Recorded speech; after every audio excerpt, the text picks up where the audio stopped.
सोन चिड़ैया खबर उड़ती है। कोरबा जिले में प्रधानमंत्री ग्रामीण आवास योजना ने ग्रामीण विकास और सामाजिक सुरक्षा की दिशा में नया कीर्तिमान स्थापित किया है। इस महत्वाकांक्षी योजना के तहत जिले में कुल 1,19,430 मकानों के निर्माण का लक्ष्य रखा गया है।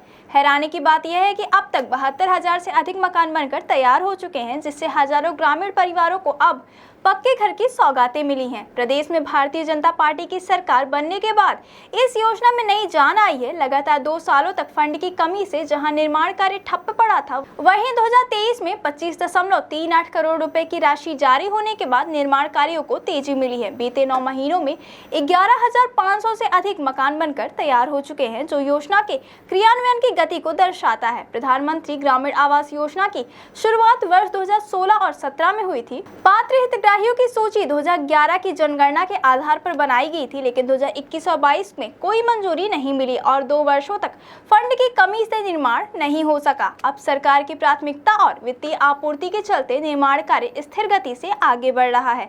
सितंबर 2024 से अब तक 11,500 मकान बनकर तैयार हो चुके हैं। यह संख्या उस रफ्तार की गवाही देती है जो योजना के सफल क्रियान्वयन के लिए जरूरी है। इससे पहले 7 वर्षों में 64,837 मकानों को ही मंजूरी मिली थी। हाल ही में राज्य सरकार द्वारा चलाए गए सुशासन तिहार अभियान में 80,000 से अधिक आवेदन आवास योजना के लिए प्राप्त हुए हैं।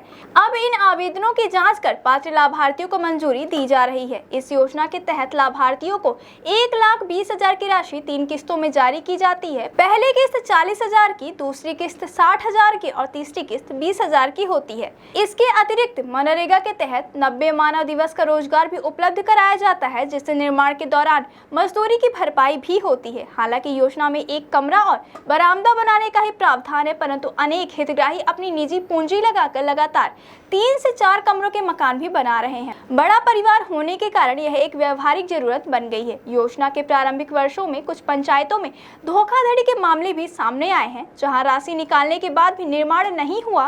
इन मामलों में रोजगार सहायकों और आवास मित्रों पर कार्यवाही की गई और वसूली की प्रक्रिया जारी की गई। पारदर्शिता बनाए रखने के लिए जियो टैगिंग की प्रक्रिया अनिवार्य की गई है। जिला पंचायत सीईओ दिनेश कुमार नाग के अनुसार जिले में अधूरे मकानों को सितंबर 2025 तक हर हाल में पूरा करने का लक्ष्य रखा गया है। जहां भी गड़बड़ी की शिकायतें मिल रही हैं, वहां जांच के बाद कड़ी कार्यवाही की जा रही है। अब तक 43,000 हितग्राहियों को पहली किस्त की राशि जारी की जा चुकी है और निर्माण की प्रगति के आधार पर आगे की किस्तें भी दी जा रही हैं। प्रधानमंत्री ग्रामीण आवास योजना ने कोरबा जिले में हजारों परिवारों के जीवन में ठोस बदलाव लाया है। पक्के मकानों के साथ सम्मान, सुरक्षा और स्थायित्व का भी भाव जुड़ा हुआ है। सरकार की निरंतर निगरानी और पारदर्शिता के माध्यम से यह योजना ग्रामीण छत्तीसगढ़ को एक नई दिशा दे रही है। सोन चिड़ैया खबर उड़ती